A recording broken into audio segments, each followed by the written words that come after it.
Hello, my dear friends. I'm Professor Vayam Khan, and we are back with online lectures of project management and operations research. In today's video, we will be continuing with the part of transportation model. Up till now, we have studied the methods of finding initial basic feasible solution.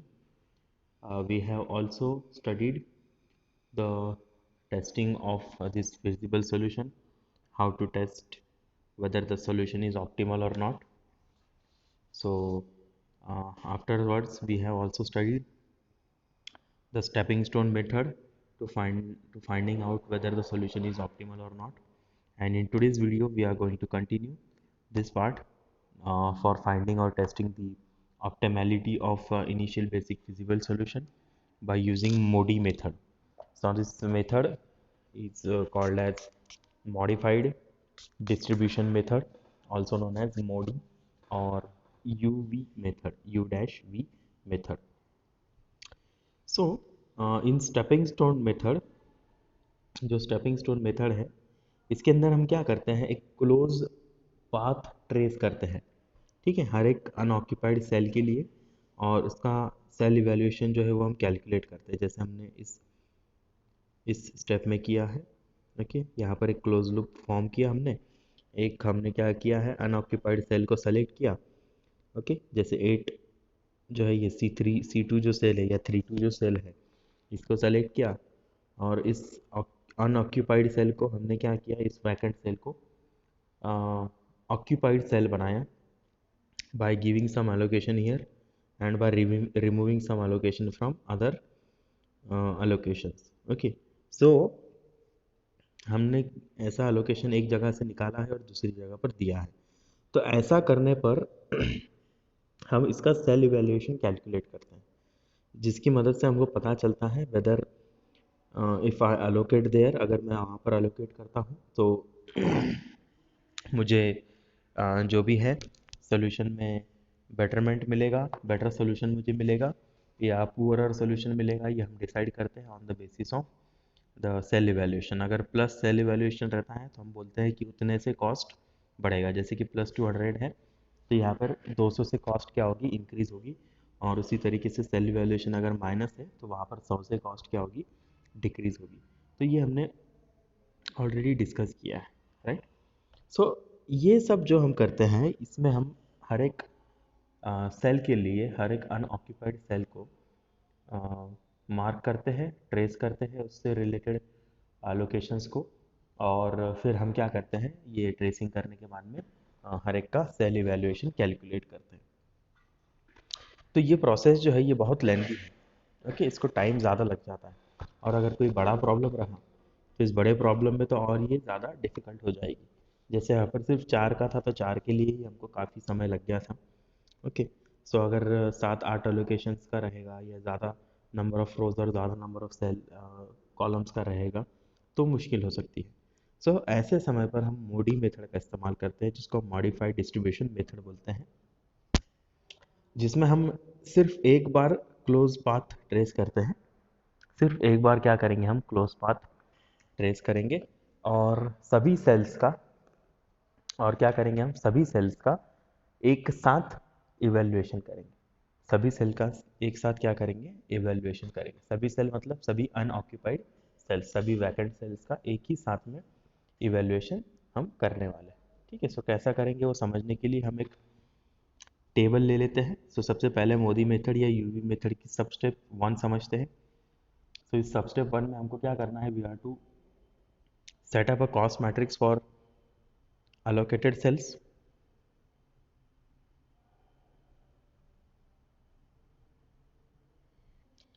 So first of all, set up करो एक cost matrix for allocated cells. तो इसको समझने के लिए मैंने जो matrix है उसको थोड़ा सा सिंप्लीफाई किया है. यही हमारा मैट्रिक्स है जो हमने यहाँ पर यूज़ किया है. तो इसमें से मैंने क्या किया है कि जो प्लांट्स है, ये जो पार्ट है, ये ऊपर का पार्ट, ये वाला पार्ट, ये अब हमको ज़रूरी नहीं है, तो इसलिए ये रिमूव कर दिया है. सिर्फ बीच में का जो बॉक्स है वो रखा है. ओके, सो कोई भी कन्फ्यूजन होने की ज़रूरत यहाँ पर आपको नहीं है.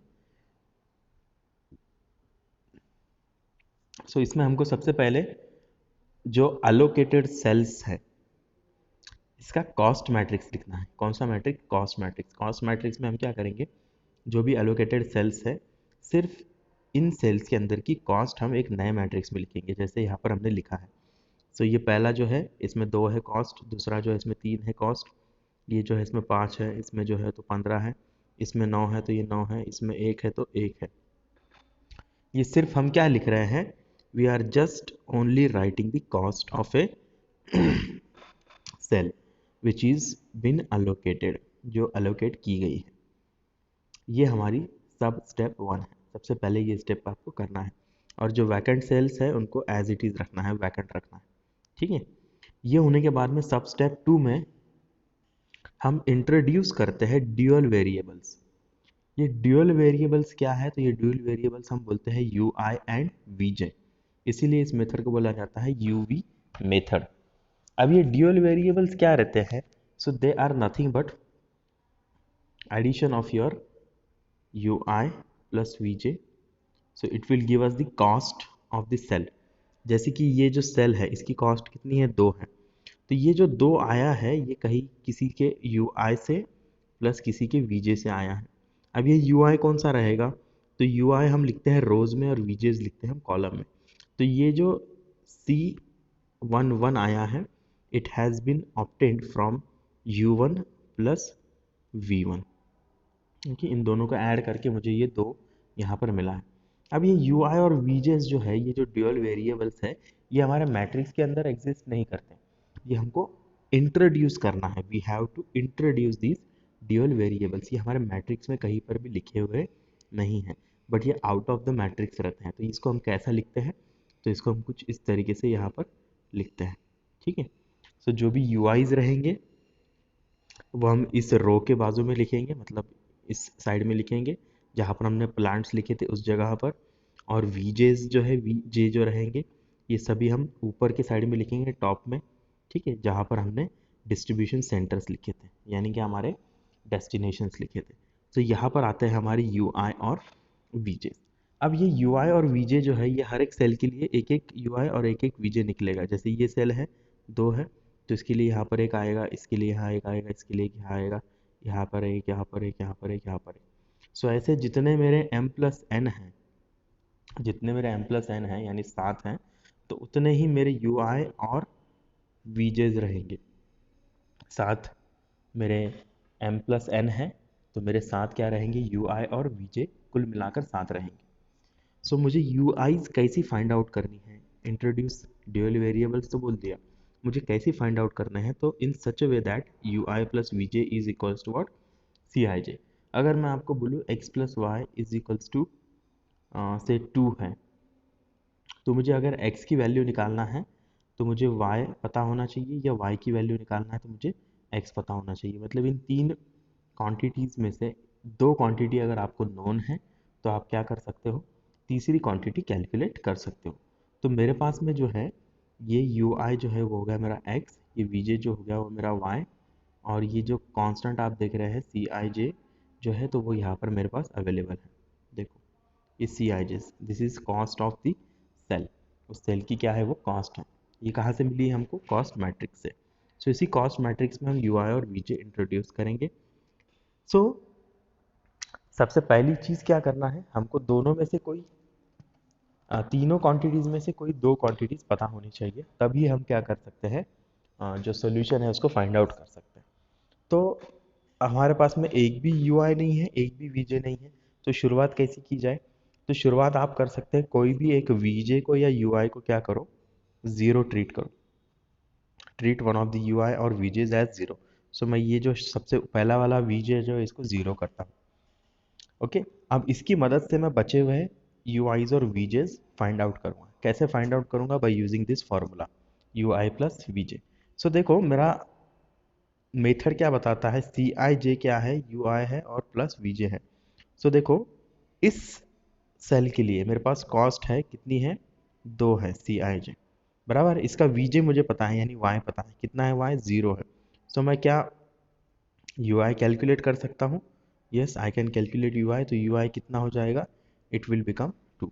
सो मुझे क्या करना है, जब मैं इसको 0 रखता हूँ, so this plus this will be this, ऐसा करना है। So this plus this will be this. So 0 plus how much will be equal to 2, plus 0 plus 2 plus 2 will be equal to 2। So मैं क्या करूँगा, ओके, सिंपली 0 जब इसको लिखता हूँ,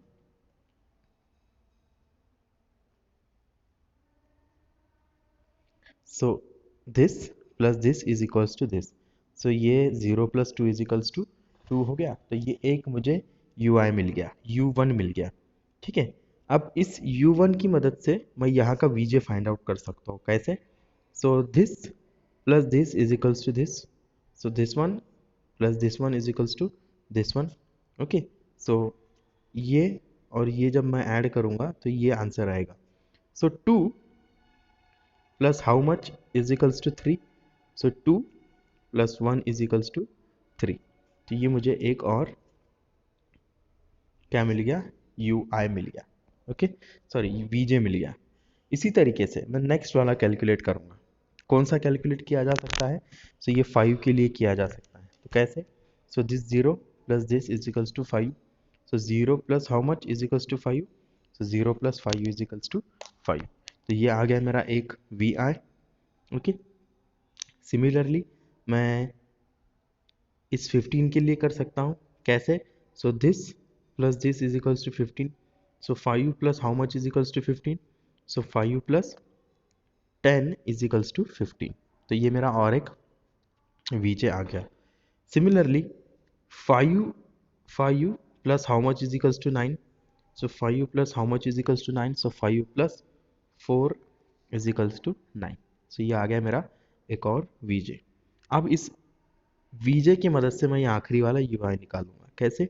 so this plus this is equals to 1। So 4 plus how much is equals to 1। So 4 plus minus 3 is equals to 1। So यहाँ पर -3 रहेगा। तो ये आ गए मेरे सभी UIs और VJs। So I have found UI and VJ matrix for occupied cells. कौन से सेल के लिए? सभी ऑक्यूपाइड सेल्स जो है उनके हिसाब से हमने क्या निकाला है, UI और VJ निकाला है। तो ये UI और VJ मैट्रिक्स कुछ इस तरीके से नज़र आएगा। सो UIs क्या रहेंगे? 2 -3 5 0 1 10 4। ओके, VJs रहेंगे। आप चाहे तो ये जो UI है इसको भी 0 ट्रीट कर सकते हैं, फिर बचे हुए वैसे चेंज हो जाएंगे। सो कोई भी हिसाब से आप उसको कैलकुलेट कर सकते हैं। ओके, कोई भी एक को 0 करो और बचा हुआ निकाल लो, कैलकुलेट करो। सो ये मिल गया मुझे UI एंड VJ मैट्रिक्स। इसके बाद हमको करना है नेक्स्ट। अब जैसे हमने ऑक्यूपाइड सेल्स के लिए UI एंड VJ मैट्रिक्स निकाला है, हमें अनऑक्यूपाइड यानी जो खाली सेल्स है ना, यहाँ पर जो दिख रही है खाली है, देखो ये खाली सेल्स है, इन खाली सेल्स के लिए UI प्लस VJ निकालना है। मतलब इन खाली सेल्स का क्या निकालना है? CIJ निकालना है। क्या निकालना है? CIJ। तो इसके लिए मैं क्या करूँगा, ये जो ऑक्यूपाइड सेल्स है इनको कर दूंगा डैश। ओके, और जो अनऑक्यूपाइड सेल्स है उसमें लिखूंगा मैं UI प्लस VJ का कैलकुलेशन। तो कैसे लिखूंगा? तो सबसे पहले तो मैं सिर्फ मैट्रिक्स लिखूंगा ब्लैंक वाला। इस मैट्रिक्स के अंदर आप देख सकते हैं कि मैंने डैश किया है, डॉट किया है। तो ये जो ऑक्यूपाइड सेल्स है यहाँ पर हमको कैलकुलेट नहीं करना है। ओके, और मैं सभी UIs लिख दूंगा और VJs लिख दूंगा। सभी UIs और सभी VJs मैंने एज इट इज़ लिख दिए हैं जो मुझे यहाँ पर फाइंड आउट किए हैं मैंने। अब इनकी मदद से मैं CIJ लिखूंगा। किसके लिए? वैकेंट सेल के लिए। अब इस सेल के लिए क्या रहेगा? CIJ। So this 10 plus this will be written here. So 10 plus 2 12। Okay, so it will be written as 10 plus 2 is equals to 12. Okay, similarly this plus this will be written here, so it will be 6. So this plus this, so 0 क्या है formula? UI plus VJ। सो -3 plus 0, सो यहाँ पर कितना आएगा? -3 आएगा। सो -3 plus 1, तो यहाँ पर कितना आएगा? -2 आएगा। फिर -3 प्लस 10, यहाँ पर कितना आएगा? 7 आएगा। ओके, फिर 5 माइनस प्लस 1, ये हो जाएगा 6।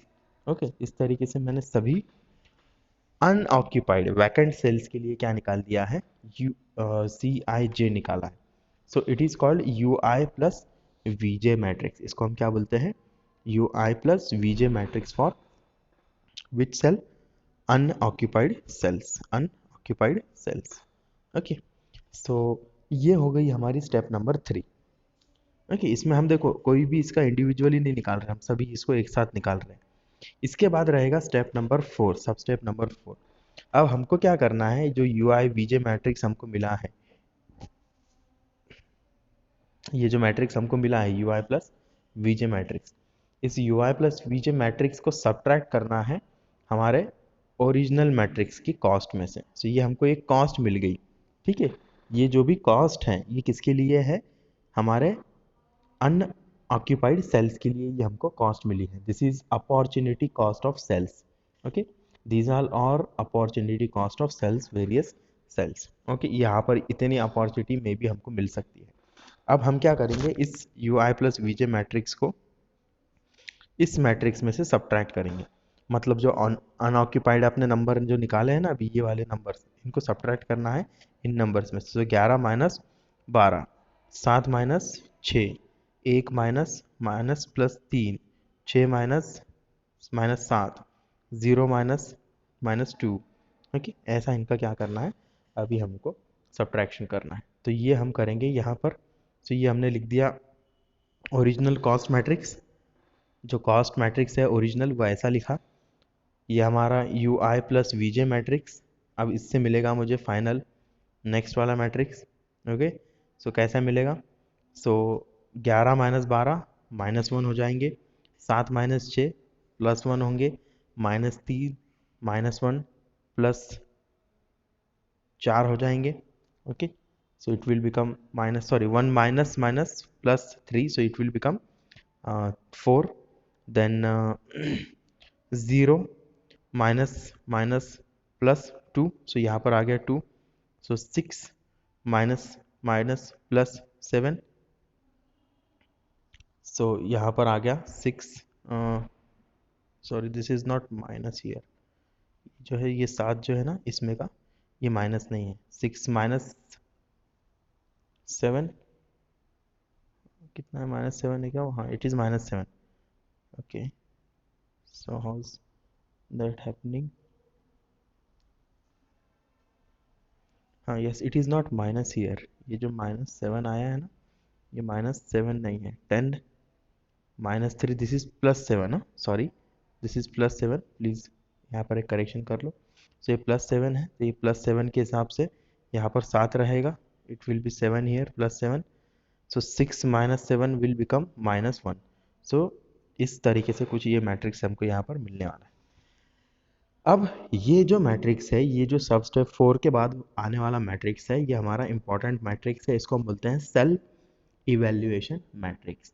जो आप सेल इवैल्यूएशन स्टेपिंग स्टोन में 1 बाय 1 कर रहे थे, हम वही सेल इवैल्यूएशन जो है वो एक साथ इसके अंदर फाइंड आउट कर रहे हैं। बराबर है, आया ध्यान में आपको अभी। सो हमने सेल इवैल्यूएशन एक साथ पूरा निकाल लिया। सो अब हमको पता चलता है इसमें से कि इस सेल का मेन कुछ इंपॉर्टेंस होगा, इस सेल का कुछ इंपॉर्टेंस होगा, इसका होगा कुछ, इसका होगा कुछ, इसका भी कुछ होगा। सो ऐसा हमको यहाँ पर सेल इवैल्यूएशन में क्लियरली पता चलता है।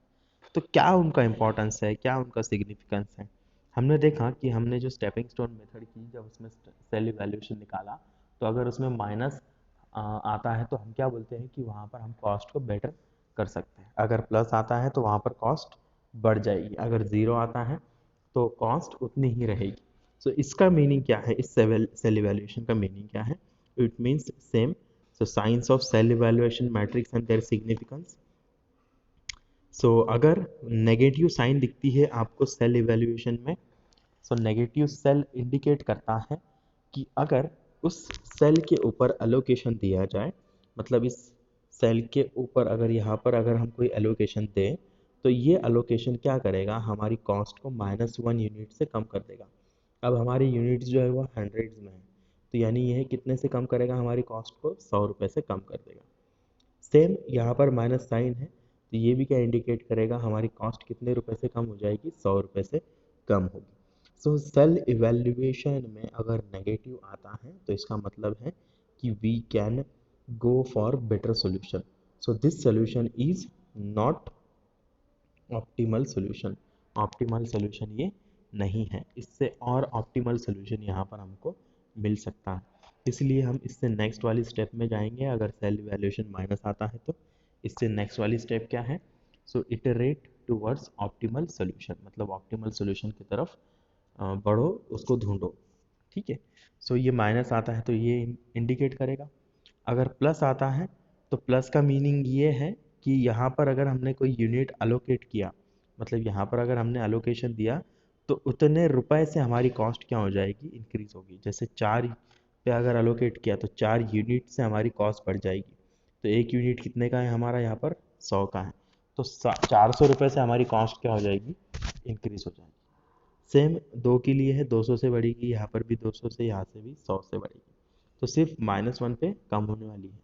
ओके, ठीक है. और एक तीसरी चीज़ है, अगर कहीं पर भी सेल इवैल्यूएशन में ज़ीरो आता है, ओके, सेल इवैल्यूएशन में अगर ज़ीरो आता है तो इसका मतलब क्या रहेगा कि इस यूनिट पे अगर हमने इस सेल पे अगर हमने कुछ यूनिट्स अलोकेट किए तो इसकी कॉस्ट ना ही बढ़ेगी ना ही कम रहेगी, बट हमको एक अनादर सोल्यूशन मिलेगा जिसको हम बोलते हैं अल्टरनेट सोल्यूशन. यानी हमारा जो सोल्यूशन है वो दूसरे रूट से भी जा सकता है और उतने ही कॉस्ट में जा सकता है. यानी हमारा अल्टरनेट सोल्यूशन हमको यहाँ पर मिलेगा अगर कहीं पर भी ज़ीरो आता है तो. ठीक है. सो ये मीनिंग है हमारे सेल इवैल्यूएशन मैट्रिक्स का. सो हमने सेल इवैल्यूएशन मैट्रिक्स तक तो समझ लिया. अब हमको आगे की स्टेप जो है वो नेक्स्ट वीडियो में समझना है, जिसमें हम देखेंगे कि जो सोल्यूशन है इसको इटरेट कैसा करते हैं, यानी ऑप्टिमल सॉल्यूशन कैसा ढूंढते हैं. अब हमने तो देख लिया कि इन दोनों सेल्स पे अलोकेशन देने पर कॉस्ट कम होगी, तो इन दोनों सेल्स पे अलोकेशन कैसा देना है ये हम समझेंगे अगले वीडियो में. Till then please stay safe, stay healthy and keep learning. Thank you.